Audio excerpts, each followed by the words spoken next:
Here you go. Yeah, Yeah, because I told you it's not up. Yeah. So that's why I put, can you hear Rick? Mine says it's on. People are saying they can't start. They can't. Yeah, the broadcast started. Okay, I just restarted it. Here we go. We're going. All right. All right. Hello, Sorry about that. everybody. Hello, everybody. It's so good to see you and be a part of the Blue Ribbon Conference. We sure miss you. We are down here at Disney, and where are you? Oh, you're not with us. But we sure miss those hugs and being together with all of you. But we'd like to share today a little bit about our journey. I'm the principal at Rutherford B. Hayes High School in Delaware, Ohio. We're located just a little bit north of Columbus. I'm here with my assistant principal, Rex Reeder, and we're going to talk about our journey through some turbulent waters about moving the academic piece. We have been together for 8 years here at Delaware, and we initially started, and if you joined us yesterday for our house presentation, we worked very, very diligently about moving the culture of our building into a positive and trusting one. And I believe you have to do that before you can move that academic needle with any significance. So today we're going to talk about moving through very turbulent waters, and it's turbulent for many reasons. And I'm sure you're all feeling the dark, uncharted waters of 2020. It's difficult. It's lonely. It's scary. These are unprecedented times, but it also is a challenge for all of us to move through 2020 and learn and grow from that. So even though it's dark and scary, we see light at the end of the tunnel, and we see light at the big lighthouse coming. So what we've been looking at is the need to begin a system. Like many of you who are building leaders and district leaders, you know there are so many ways that we are doing the curriculum, standards, assessment, grading. We have found the need more than ever in 2020 to prioritize the learning standards. Now more than ever. Now, a lot of you would say, well, it's 2020, we can't do a lot of movement. No, this is a time really that we're beginning to realize that the need for standardization and for a system is more important than ever. We all have our state learning standards, and they're as wide as my arms. So what we're going to show you today is the journey we're on to try to prioritize some of those standards and have more mastery for our young people. So our high school needed a life raft. We were drowning. So we had our culture of our building to a place where we had built trust, and we were ready to go on a journey, but we couldn't do it alone. We needed a life raft. We were low performing on state tests. Some of ours were as low as 30% passage. We had 90 different assessment models in the building. Now we probably have 110 because we have 110 teachers. So everybody assessed in a different way. Those of you who are building leaders know that when parents call and say, I want to move Johnny to another classroom, it's because probably assessment and grading is different in every single classroom. So we were lacking consistency. We were lacking a system. We had high failure rates. Our failure rates were in the hundreds, and we had grade inflation. Those probably sound familiar to you. So what we did was we decided let's tackle this. So we paddled out on our journey, and we paddled out together. Again, we built a lot of trust with our staff, and we created task forces to deal with 3 different issues. So we put everybody together, talked about our journey, and then we did 3 different task forces. First one, teaching and learning. Those teachers who were really interested in moving that needle in teaching and learning were a part of that task force. Then we talked about climate and culture, Teachers who were really interested in continuing to move our needle with climate and culture were a part of that task force. And the third one was graduation plans. We wanted our students to have a focus for graduation. Begin planning. Make that curriculum more relevant to even freshmen. So that's how we began the journey. So first of all, we had to identify our shortcomings. What were we lacking? What needed to be improved? What questions do we have? I always think you already start out with the questions. Why? So the first one was, what is an A? And if I asked 100 of our teachers, what is an A? Guess how many answers I'd probably get? Yep, 100. Everybody had a different answer for what is an A. How do I get an A in your class? How do I get a B? What's a B? And we had 100 different answers. Second, how do we intervene with that huge list of Fs? What do we do about that? How do we reach those students to try to make a difference in that grade? The third question we asked was, how can we create a consistent system? What do we need to find that works for everybody? You know, a lot of times when you start talking about grading and assessment with teachers, it's kind of a sacred cow. It's difficult to have those conversations because it's important to them. So how do we find a consistent system that works for everybody, that everybody can adopt? And then the last question we asked was, how do we stretch our higher level learners? How do we stretch them? How do we grow them? And at the point we're at now, we didn't have any answers. Some of those students would get done in a day while others would take a week to master the standards. But how do we stretch our higher level learners? Well, the first thing we did was we needed help. That life raft came and it was blue. It came as Blue Ribbon. So we reached out to our friends at Blue Ribbon and said, you need to get out here and see what we've got. We've got some issues. Now, we have a lot of good things happening, but we've got some academic issues that we need some feedback on. And I'm telling you, those of you who are attendees to this session, if you haven't done the Blue Ribbon feedback model, do it. It will help you move your needle forward too. It gives you the feedback you need to move your building forward. So we had an audit the fall of 2018. It was comprehensive. They surveyed our parents, they surveyed our community, they surveyed our students, they surveyed our teachers, and it was very comprehensive.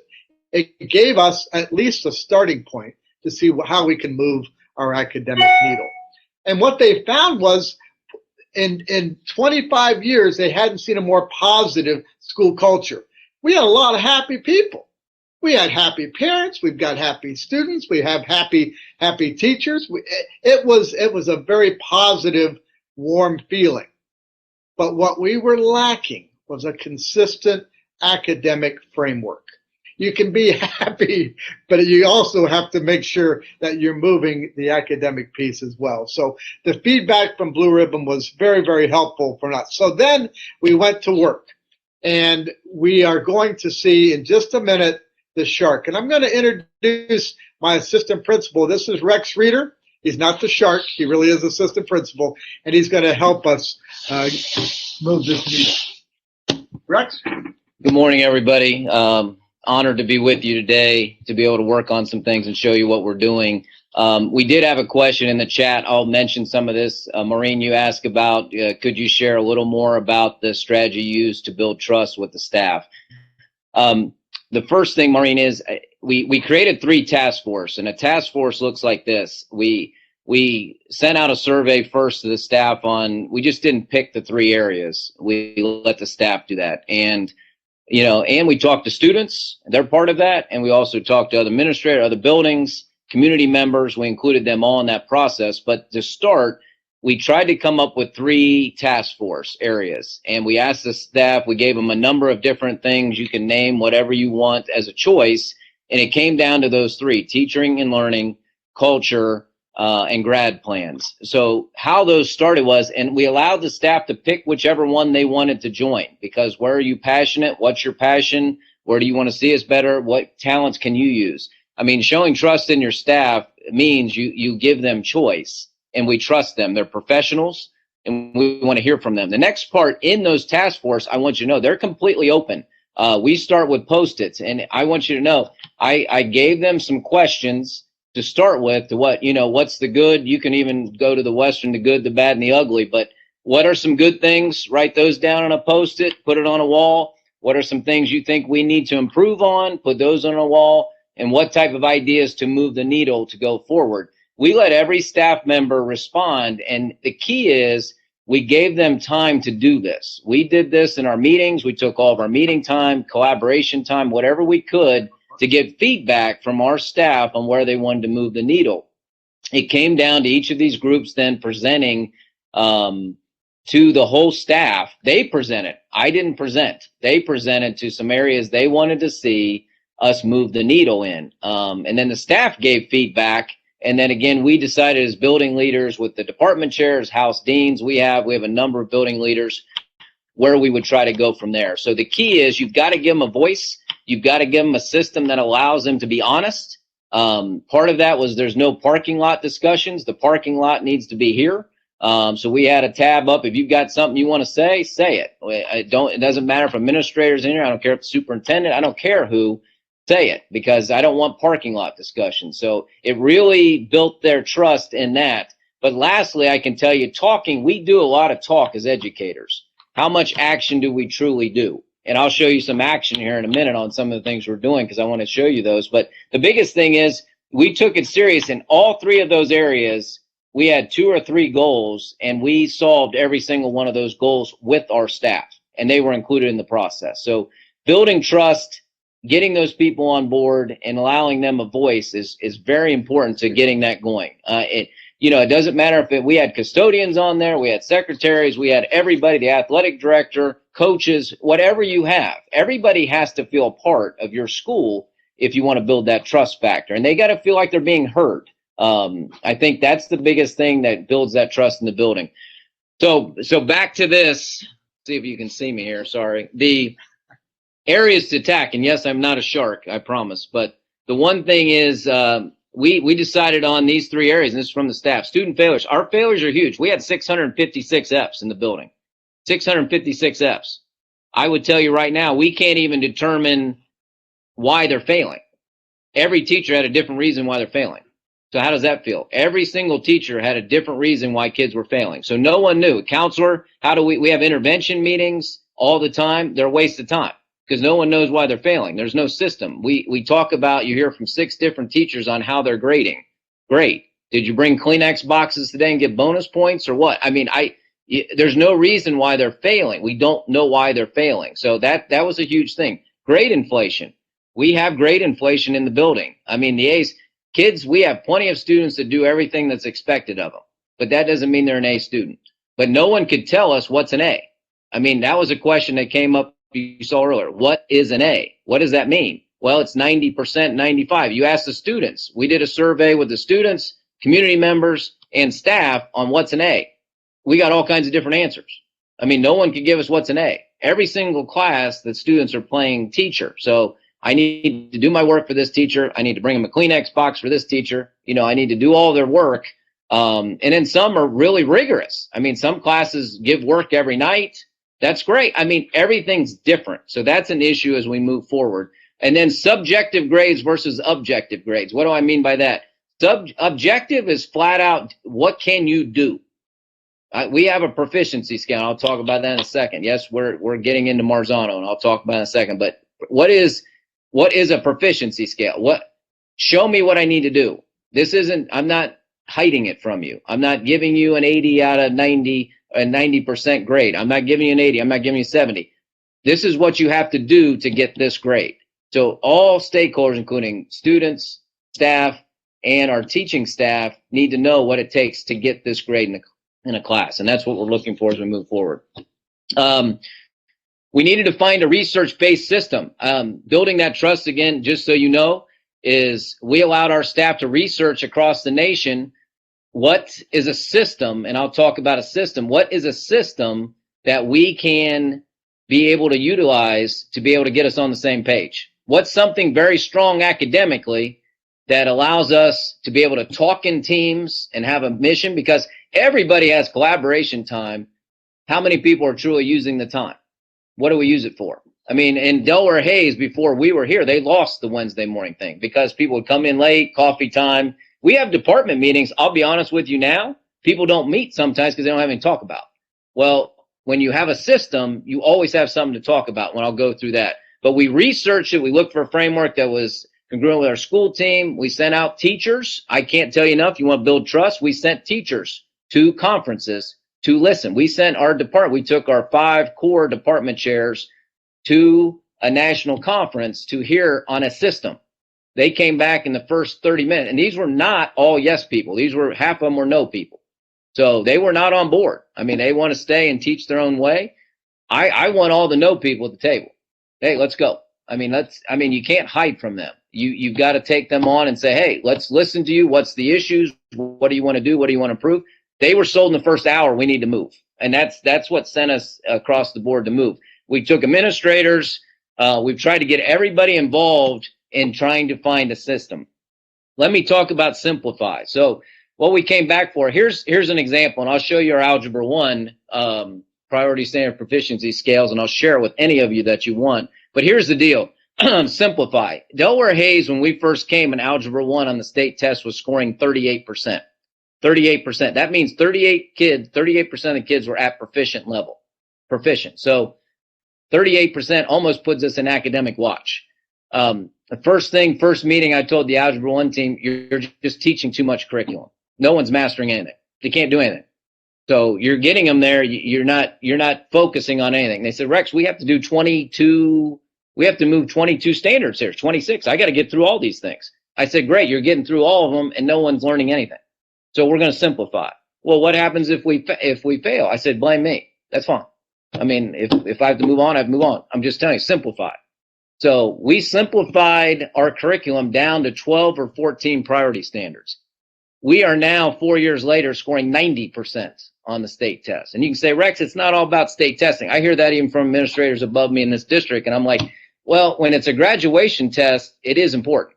So I'm sorry to tell you that. And it does give us some data on where we're looking at to move the needle forward.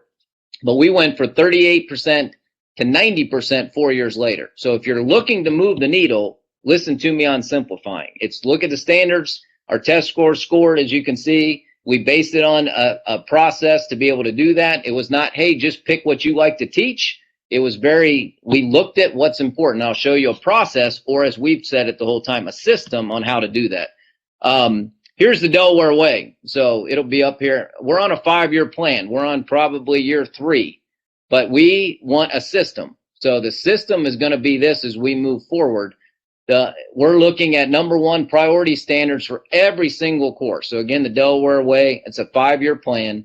We're on priority standards right now. We are trying to set priority out of all the standards we teach. I am not saying don't teach the Common Core or your state standard. I get it, but I don't know who came up with all these half the time, because you know as well as I do, there's way too many of them. I don't know how many educators. I get some of you might have been on that, and I apologize, but I'm just letting you know it's too much. They're just not getting it done. I'm talking mastering the skill. I'm not just saying go through the motions and go through the skill and move on. We're looking for those priority standards. We're looking for a proficiency scale, and you're going to say, Rex, what are these? Yes, this is from Marzano, and if you need help with that, I'll help you through that. But yes, we believe in a system, and this is what we came through. Proficiency scales, we are in the process of working through those, and I'll show you those. So we are building a proficiency scale for every single standard in every single course. We are looking at assessment. Our assessment has issues. I will talk about that in a little bit. We are looking on getting on the same board in grading. We're not going to have 90 different assessment models, and we're not going to have grading and no one knows what an F and A anything is. We have to know. So there's people in our building, trust me, you'll say, Rex, so people in your building will not do that. Well, then they have to move on, because we're going to do a system, because we cannot continually do 90 different, you do whatever you want to do and laissez-faire. It's just not working. They can teach. Teachers can teach, and they are the best teachers. You know that. Teachers on here, you do so much for kids. You can teach any way you want to do it. We just need to be lined up in some things and make sure a skill set's being taught in every single class. And then instruction. And I do want to talk about instruction at some point, because, for example, Everybody starts with the fifth layer. I'll say these are layers of the onion. The layer of the onion that's last is instruction. Everybody starts with, hey, we're going to start PBL, which is project-based learning. Everybody starts there, and they have no framework. So at a high school, they started here, hey, we're going to do project-based. We're into that. Great. Teachers don't even buy in because there's no framework. There's no reason. They don't understand what's the standards, what's the grading, what's the assessment model, what's all these things that you need in place before you go to this. So every single time, everybody starts with the flavor of the month, and it always fails because you have no foundation or system to support the instructional model. So the fifth layer is instruction. So if you think you're going to go to your school and say, I'm taking PBL, that's great, but you need to have a foundation, a structure, or a system in place that are going to take care of those before you move on. As we move forward, what are priority standards? Here's the deal, and I'm going to show you some in a minute, so I'll show you these so you'll be able to see them. Priority standards is the first layer of the onion. So here's what it is. This is what allows your teams to meet and discuss. So there's 5 areas in a how do you determine what standard is priority? How do you know this? Your teams. Now, I will tell you now, there's 5 layers, and if you look at the 4th one, it's teacher judgment. The teachers, every single teacher will put a 1 on every single standard. And I'll explain the system here, so I'll show you. Every single one thinks every single standard is important. That's why you have to have 4 other areas to determine what you're going to do with priorities. So what happens is your team, you get a department team meeting together, and you have this system, and I'm going to show you in a second. You'll be able to see one, and I'll take you through it. Each one of these is worth 1 point, and then you score those standards off of this. So for endurance, so you know, is value beyond a single unit. So within that, is this skill going to show up again this year in this course somewhere? Or is it just a one-time love affair? One time. Here it is. If it's showing up more, that's endurance. Leverage. Value across multiple subjects. Is this skill or this standard showing up beyond other groups, other disciplines, other courses? Not just I think so. We have to know so. So prove it. Is this math skill showing in physics? Is it showing in science, English, wherever? You can say, Rex, this leads to cross-curricular. Bingo. So we want more things in cross-curricular, have more skill-based, because the more times we see it, you can see why our scores for our kids are going through the roof. Readiness. Is it needed at the next level? So is this skill that you're teaching me, if you're teaching me author's purpose in English, am I going to see this again next year and the next year and the next year? That's what's worth a point. So you score these. Teacher judgment, everybody will score 1 on that because that's important. But the last one's assessment. If you're seeing this type of skill show up on the ACT, your state test, any other test you guys do in your states or wherever, if it is, that's worth a point. So you can see on this, the discussions we have, and people sometimes don't take this one very seriously. I can tell you the discussions we've had building what's priority within our building has been probably as powerful as I've ever seen. We had our history department talk about maybe we shouldn't sequence the years anymore because we never reach what's going on now. We're 100 years behind. We've never get there. Hey, we're only focused on one perspective of history. We're hearing one person's perspective. Why don't we look at some difference and diversity of perspective? You know, race, anything, human right, anything, anybody else's perspective. The key is we're only hearing most of the time from one perspective. So these are the type of discussions we're having as we go through this. I mean, that's what I want you to know. They're huge. In math, we had how we're teaching math skills. We're just giving them basic stuff. We're trying to teach now problems from different angles because of these discussions. And when I show you the priority standard, you'll see those. That's what's going on. I put down priority standard department meetings. The key I want you to know about the priority standards is this.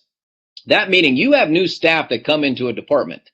Most of the schools, they don't have any voice in that department. That's how it is. They have no voice.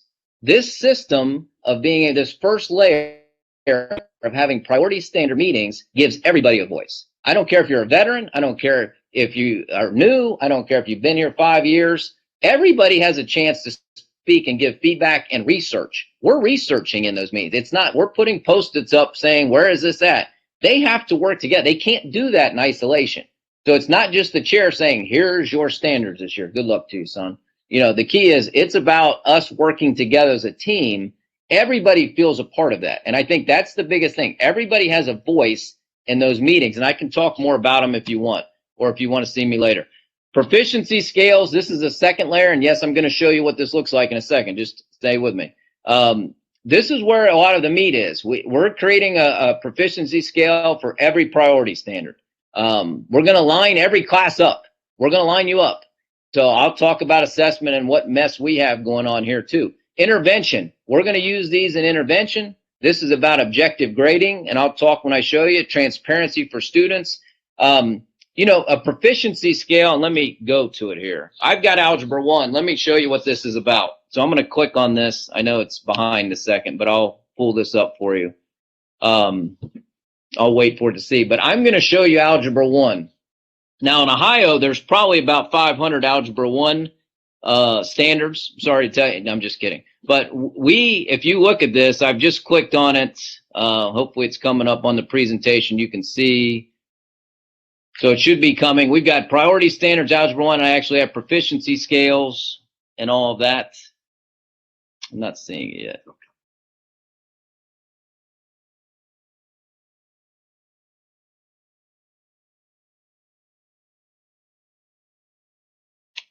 So our proficiency scales right now are, and you can look at this if you want, we have right now, we've narrowed it down to 13 in Algebra 1. So we have 13 proficiency scales, and I don't know if you guys are seeing this or not. Can anybody on the chat let me know if you're able to see a priority standard or...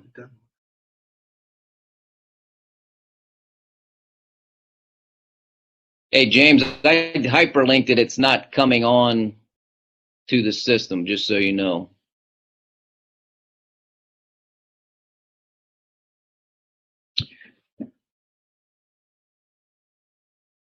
We may need to change which window you're sharing. Okay.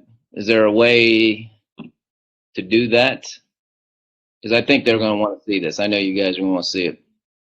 Absolutely. Go ahead and let's jump out of the slideshow. Okay. Just press stop. Yeah. Okay. And then you should be able to share it back out. Click on that.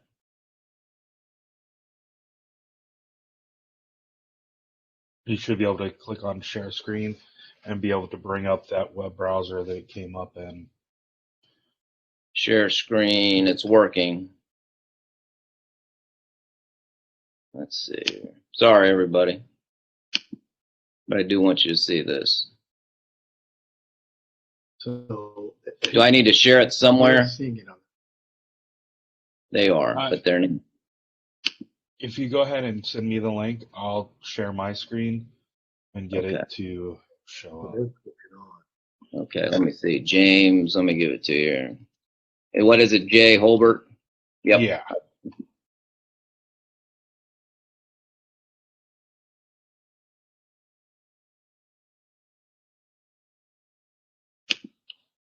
They are, but no, I'm saying it. Some of them aren't, though. Okay, 1 second, everybody. It's coming. So once it pops up, we've got priority standards, Algebra 1. I am going to show you hopefully another link, but I do want you to see the first page on priority standards. So this is going to allow you to see how we scored these and which ones we picked priority, and you'll have some questions, and I'll go through that. And Megan is saying you can click the link provided to see it. It is on, I did provide you a link, so you can.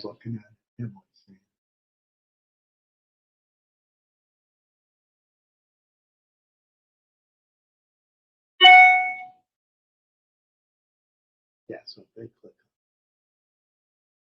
that box. Yeah, he's putting it on there. It's now, look. So as I go through this, if you want to look at that through, it should be on the chat box. We have on the side, you'll see the standards sitting there. And we do have some other, and I'll explain those in a second, but there are 13 different, right now, standards. We scored those. You can see how we scored each of those. And I do want you to know there's notes sitting there, but this is the work you can do with your departments to be able to determine which one is a priority standard or something you should be teaching. So these are the type of things right here that we're really looking to do and score. So you can see, and you'll say, Rex, there's a 4. Some of them didn't score 5s. Well, I mean, there are some priority standards that are not, as important as others. So I do want you to know, like, one didn't score on value beyond a single unit, but our team debated and argued, and that's what's a great part of this part is they were able to score that with 4 and determine it was priority. We even have one that's worth 3. It's not scoring in endurance if you look at linear regression, and then, but it's needed. It's not needed at the next level, but it's certainly something we want to target. So even if the score is not 5, it doesn't mean it's not priority. That's what your team can determine. But I want you to know, legitimately, this is what's on a mastery level right here. We are looking for a flat mastery in this. So you're looking, and I'll show that what a mastery is, and I'm going to try to link the scale, and you can get it through there. But these are linked to our proficiency scale, which I'm going to show you in a second. But I did want to tell you, there's a few down here, other retention scale, Desmos, transformations, or quadratics. You can ask me what those are. I am not a math expert, but I can tell you that because most of these meetings, I'm not very intelligent because they're so good in the content. I'm just giving them the system. But you should see some of the discussion. It's way above my head. But I'm giving them the system to have these discussions. And let me tell you, again, what you're seeing here, sit in one of those meetings all day and listen to your staff. You're going to know who can teach and who can't and who's very good. And everybody's lining up. Everybody here, everybody teaches Algebra 1 now is doing this. There's no ambiguity. You can't go off tangent. We're on the same page. You have to get these skills done because this is going to help us move to the next level, the next level. Staff needs to know what you can do, what a kid can do. When there's 5 teachers teaching it all differently, not to their own fault. That's our fault as administrators. We should have that. They're able to line up and be able to move that. So you're seeing this is how we move through that. Now I'm going to try to click on one of these. See how this goes. I apologize. We should have been ready for this. But I'm going to a proficiency scale. So I'm going, if you guys want to click on your own, and then James, I'm going to the one that's linear regression or linear modeling. So I'm going through that, and I'm going to show you what click on any of them. You can click on any of them and show them. But the idea is this is a proficiency scale. This is what we also create as a team. Now, you want to see your team work? Create one of these. I mean, these things are amazing. If you want to click, if we can bring that up full, this is where the meat is right here of the lesson. I'm going to be honest with you. This is where, if you look at any of our proficiency scales right now, you're going to see what this means. So here's the deal. We were finding everybody are failures. So let me tackle our questions again. Failures. So everybody was we had a bunch of kids failing. No one knew why we were failing. So when we looked at this system, and you can see down there, they score it on the side. You can ask me, Rex, what's the grading? I can tell you that. I'm giving you an idea of what we're trying to do and build for each class.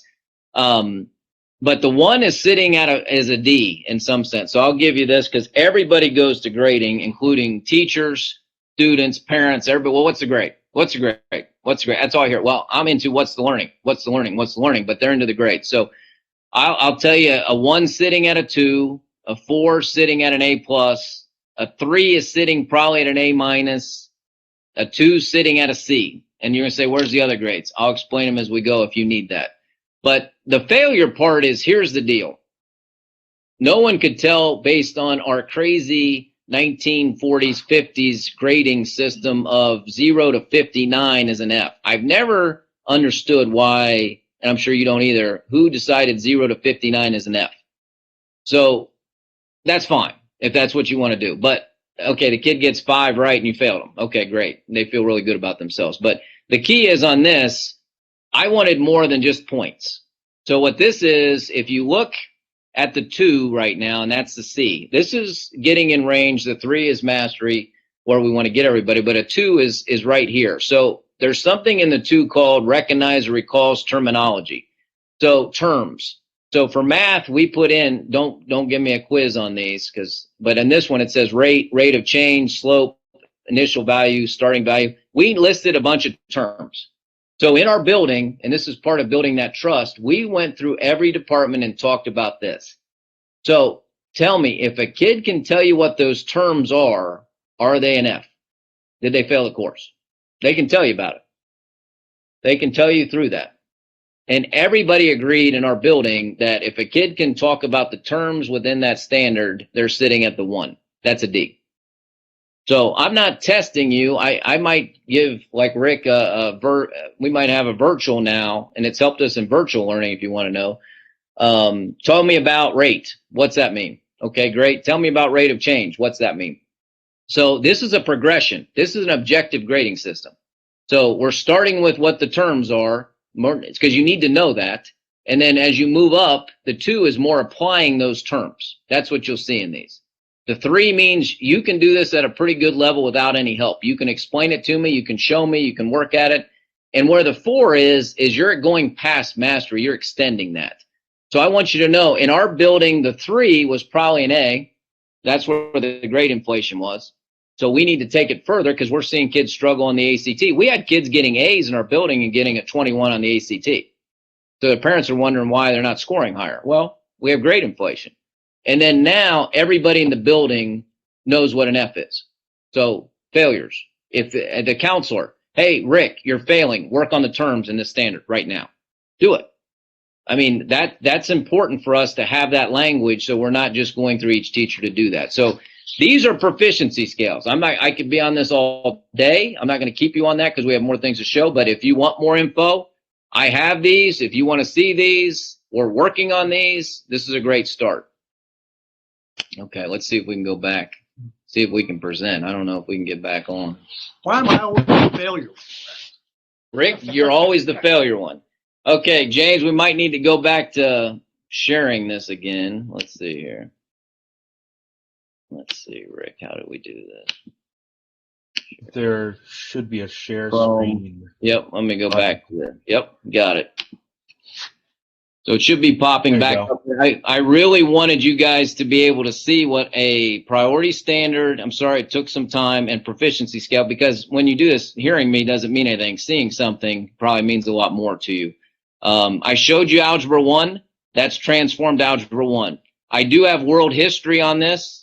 So if some of you are history buffs, like the principal that I work with, it's sitting there.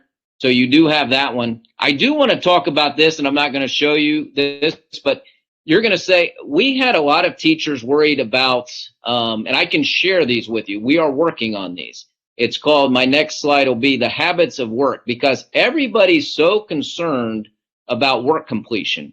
They're all, and I'm talking about, if you look at a proficiency scale, when you look through those, it's about what you can do.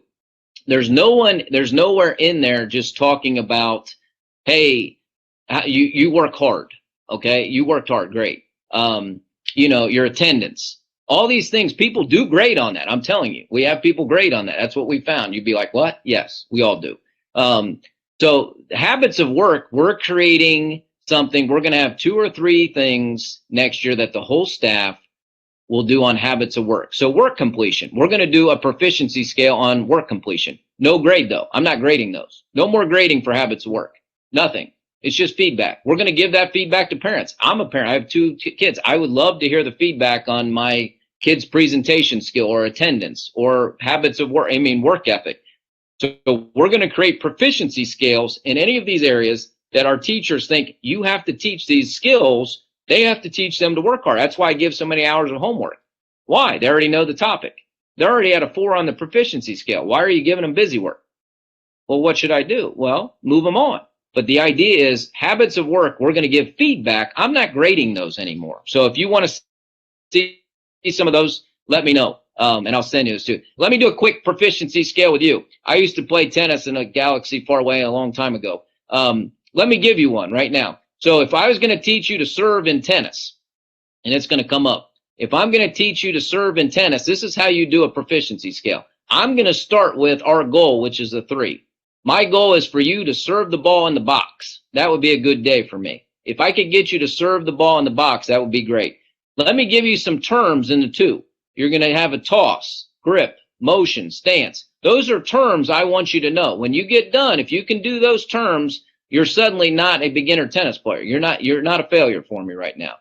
The next part is to apply those terms in the 2. So you need to show me your grip. You're going to use a full Western or a backhand grip. I would hope a backhand grip. Toss, how to toss, you're going to be able to show me those. Now, the 4 in a tennis serve would be this, just to give you an example. I can suddenly put spin, and I can place the serve in different corners.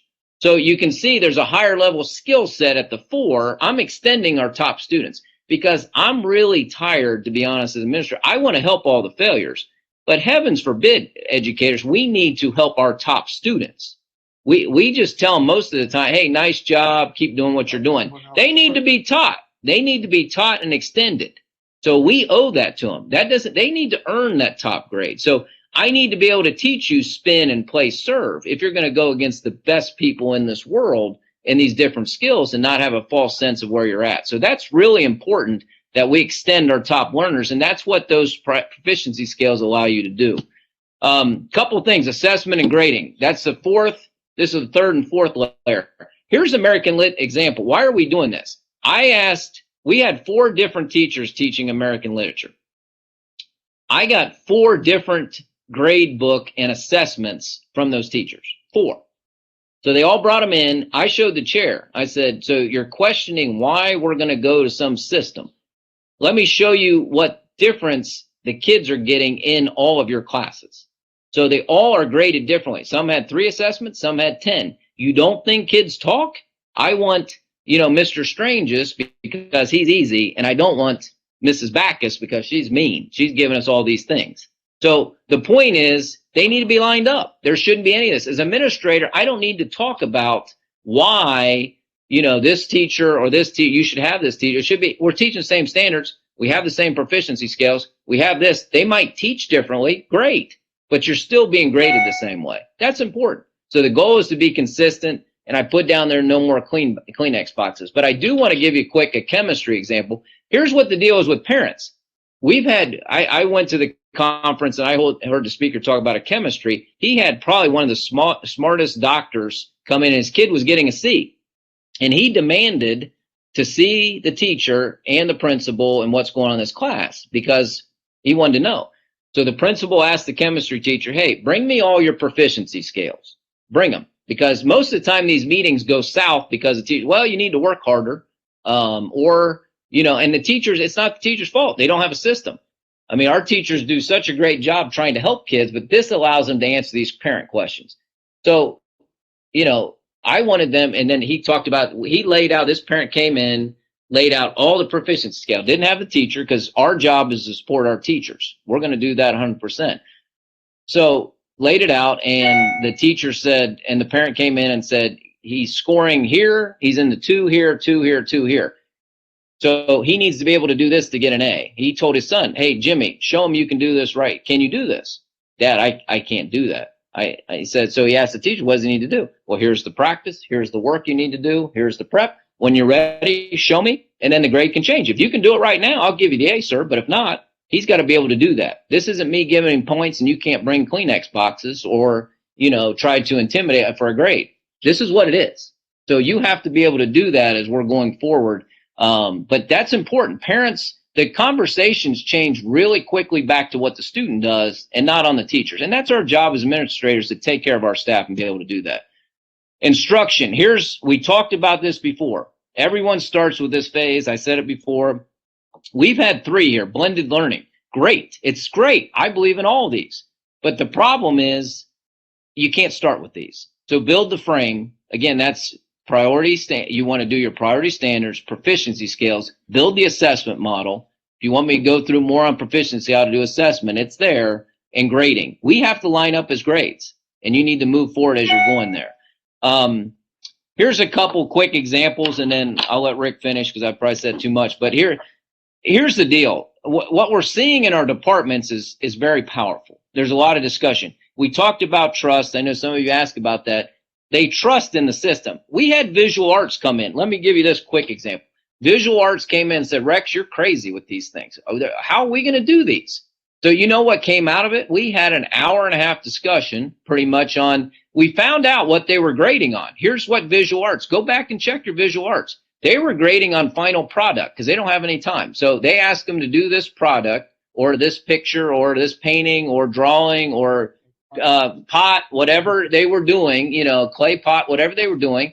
And they were grading on the final. And I said, okay, great. This kid worked 3 weeks on this and accidentally dropped it. So what's their grade? And they said, what do you mean? Well, their final product's on the ground. So did you give them an F? I mean, what? So they were like, so I said, why don't you determine what your skills are and then grade them, check what the skill sets you want and grade them all the way. Why, again, is the final product, like we do on all these exams and tests, the only thing we're assessing? That's called formative assessment. I said, check their skills and be able to do those things, and then let's see where it's at. So they totally have transformed how they're grading. They walked out and said, oh my gosh, like light bulb hit them all. I mean, they were like, so they're building proficiency scales now. They have like levels of kids. You can be in any level and be in their class based on where you're at, and they're moving them. And then lastly, there's some skill set our art teachers need to teach. You know, if you want to be a difference maker in this world, you've got to be creative. I don't think everybody thinks that's just a talent. I don't think that's a talent. I think it's a skill we can teach. So they're building proficiency scale, how to be creative. And we're going to share it with other departments and then utilize it. They're going to say how to look at a piece of art. I would look at a piece of art right now and just say, hey, that's pretty, and move on.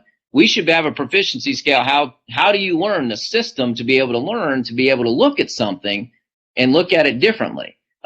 These are skills, and these are life skills. This isn't just final product and that looks good in a subjective manner. It should be very objective as we move forward. We're seeing it in every area, so we're working through that. Rick, you want to take these? Thank you again, everybody.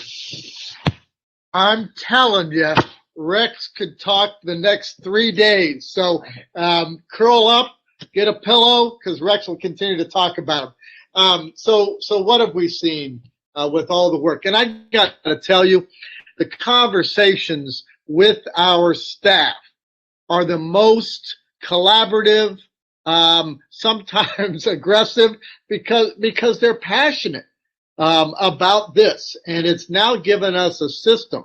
Now, we're still in process. This is a 5-year at least project that we're working on, but at least we have a system now that we're all buying into. So what have we seen? We've seen double-digit growth on state assessments, you know, going from 38% to the 90s, and that is across the board. Our students have performed to the highest levels now. And again, we were not there when we started this journey.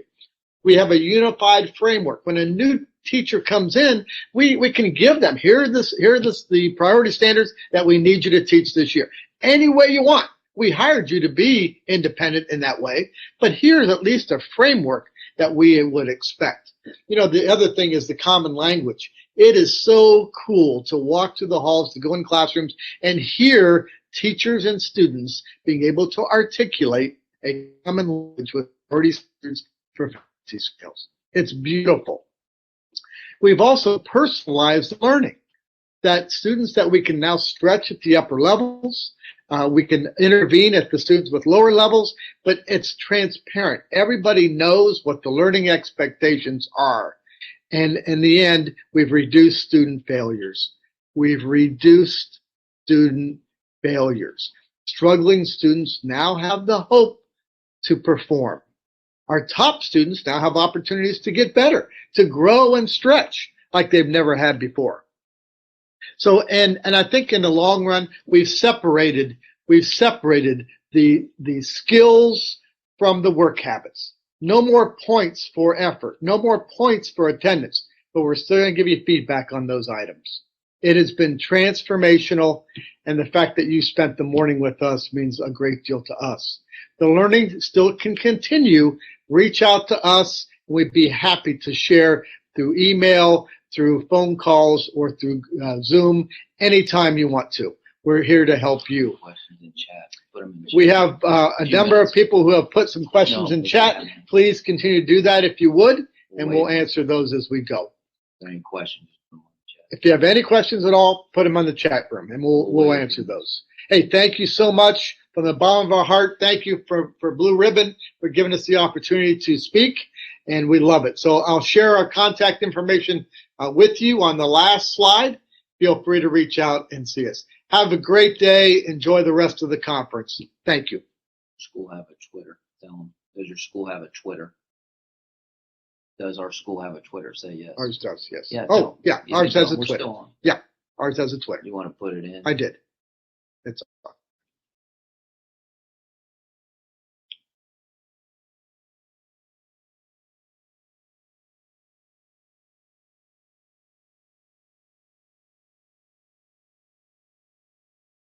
It's Rick Strange's. on the last slide.